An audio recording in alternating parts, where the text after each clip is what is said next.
What are you watching? What are you watching? Elodie, le film! I still remember the day I walked into the Rendezvous Hotel Singapore, full of excitement and anticipation. I had paid over 300 Singapore dollars per night, expecting a luxurious experience that would make my trip to Singapore unforgettable. But, oh, how I was wrong. As I approached the reception desk, I was greeted by a receptionist who seemed like she would rather be anywhere else. She barely looked up at me, let alone smiled or welcomed me to the hotel. I felt like I was bothering her, like I was an inconvenience. This was my first red flag, and little did I know, it was only the beginning. When I asked about the amenities, she reluctantly informed me that the pool was closed on Mondays. Mondays? Can you believe it? A hotel that closes its pool on Mondays. It's like they want to guarantee a terrible experience for their guests. And don't even get me started on the lack of information about breakfast, checkout times, and pool hours.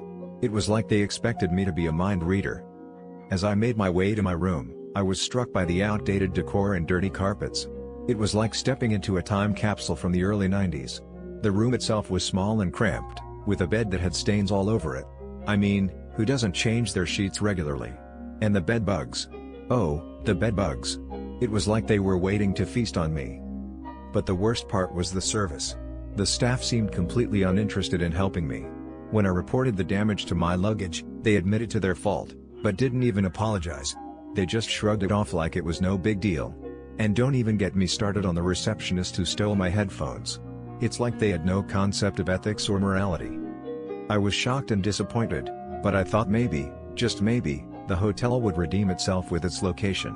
After all, it's central to shopping, food venues, and transport links. But even that was a letdown. The upstairs bar area was filthy, with dirt and grease covering the windows. It was like they hadn't cleaned in decades. As I looked around, I couldn't help but wonder, how could a hotel so blatantly disregard the needs and comfort of its guests? Don't they care about their reputation? Don't they want repeat business? It's like they're intentionally trying to fail. And don't even get me started on the coffee stirrers. They reused them, with coffee stains all over them. It's like they're trying to spread diseases. I mean, who does that? And the towels. Oh, the towels. They were all holey and worn out. It was like they were trying to torture me. As I sat in my room, feeling like I had made a huge mistake, I couldn't help but think about the underlying reasons behind all these problems. It's clear that the hotel is suffering from poor management and a lack of training. They're trying to cut costs and maximize profits, without caring about the consequences. It's a classic case of greed over customer satisfaction. I felt like I was in a nightmare, a never-ending cycle of disappointment and frustration. And the worst part is, I'm not alone. I've read reviews from others who have had similar experiences. It's like the hotel is intentionally trying to disappoint its guests. So, here's my question to you, dear audience. Have you ever had a similar experience at the Rendezvous Hotel Singapore? Share your stories in the comments below. Let's expose this hotel for its poor service and subpar amenities. Together, we can make a change. And to the Rendezvous Hotel Singapore, I say this, it's time to take responsibility for your actions. Stop trying to scam your guests and start caring about their needs. Otherwise, you'll continue to lose business and damage your reputation. As I left the hotel, I couldn't help but feel a deep sense of sadness and disappointment. It's like I had lost something precious, something that I would never get back. But I know that I'm not alone, and together, we can make a difference. So, dear audience, let's rise up and demand better. Let's make our voices heard and our opinions count. We deserve better, and it's time that we take a stand. What do you think, dear audience? Have you had a similar experience at the Rendezvous Hotel Singapore? Share your stories in the comments below. The dark side of businesses near Rendezvous Hotel Singapore. The businesses near Rendezvous Hotel Singapore are, to put it lightly, a masterclass in disappointment. The kind where you walk in with hope and leave wondering why you bothered. Every category, shopping, dining, nightlife, has its own special way of making you regret your life choices. Let's start with Ion Orchard, the mall that promises luxury but delivers exhaustion. The fundamental problem here? A complete disregard for human comfort. Visitors complain of nowhere to sit, elderly tourists, tired shoppers, even mothers with children are left squatting on the floor like fugitives, only to be scolded by staff as if resting were a crime. The customer service? Worse than a broken vending machine. Points expire without warning, staff sneer at simple requests, and the concierge treats you like an inconvenience rather than a guest. The toilets are a scavenger hunt, cleanliness is optional, and the festive decorations look like they were put up by someone who hates joy. Then there's Natureland Clarke Quay, a spa where relaxation goes to die. Massages here are either so weak you wonder if the masseuse is afraid of touching you, or so aggressive you leave bruised. Some visitors report inappropriate behavior, unwanted touches, comments about their bodies, turning a simple massage into an episode of Law & Order, Spa Victims Unit. One woman's dress was ruined by greasy cream, another was poked in the Adam's apple like a kebab skewer. And let's not forget the scam-like promotions, advertised deals mysteriously vanish when you try to book. Hungry? Alaturka Mediterranean and Turkish restaurant will make you regret that, too. Reservations mean nothing, you'll still sit outside in the rain like a stray cat. The food? Either raw, frozen, or so bland you'll question if you've lost your taste buds. One guest's chicken arrived pink and bloody, another's mutton tasted bitter. And if you dare complain about the hour-long wait for cold food, the staff will stare at you like you've insulted their ancestors. Need caffeine? Glasshouse serves coffee weaker than their excuses. A $6 flat white arrives 15 minutes late, half full, with no sweetener, just brown sugar tossed at you like birdseed. The tables are either microscopic or non-existent, and the staff's favorite hobby is letting queue cutters steal your seat.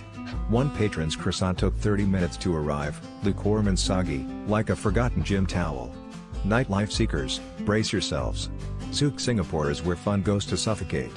Bouncers treat guests like criminals, DJs play music that sounds like a dying hard drive, and the dance floor is a mosh pit of groping and spilled $6 water bottles. One visitor flew from Vietnam just to be screamed at by security. Another was accused of filming a fight he didn't even see, then threatened with violence. Even shopping isn't safe. Plop Apparels has trendy clothes but staff who act like you're interrupting their nap. No refunds, no exchanges, just disdain in a well-curated setting. And Atlas? A beautiful bar with the soul of a spreadsheet. Reservations vanish into thin air, staff lie about seating, and the dress code rejects shorts in a city that's 90% humidity. One guest was banned from taking photos upstairs for no reason like some twisted Art Deco dictatorship. Final thoughts: if you're staying near Rendezvous Hotel, pack patience, and maybe a folding chair. The businesses here operate on a give us money, then suffer model. The only consistent thing? The disappointment. So tread carefully. Or better yet, walk a little farther. Your sanity will thank you. Okay, so I was, looking into things near the Rendezvous Hotel Singapore. You know, just because. And it's not great. Honestly, it's kinda sad, actually. Businesses around there, they can be a bit much, you know? It's not that everyone is bad, but you have to be careful. Businesses near Rendezvous Hotel Singapore, a lot of them are these little souvenir shops, right? And they seem nice, all colorful and friendly.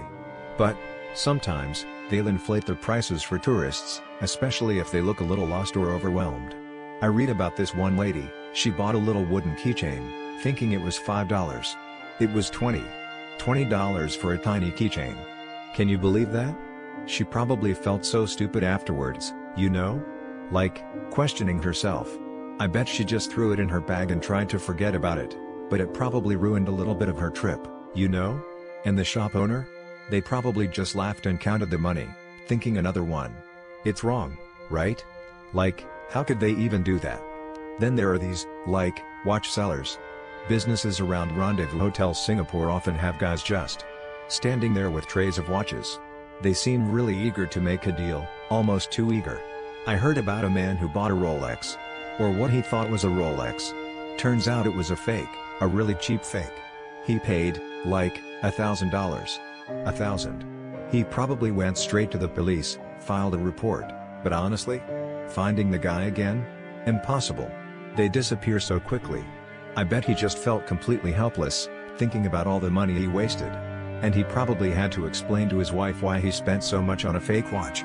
And it's not just the big purchases. There's a lot of small-time stuff too.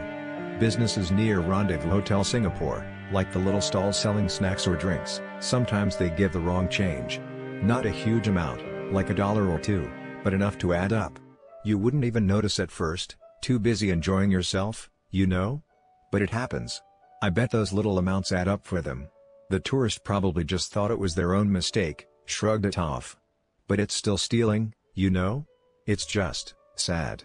And the seller? They probably just moved on to the next tourist.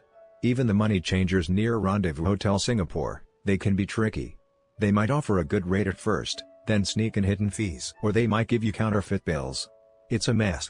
It's like they prey on people who don't know the local currency. A tourist probably discovered it later when they tried to use the money, and then had to go through the hassle of reporting it and getting it exchanged. What a nightmare.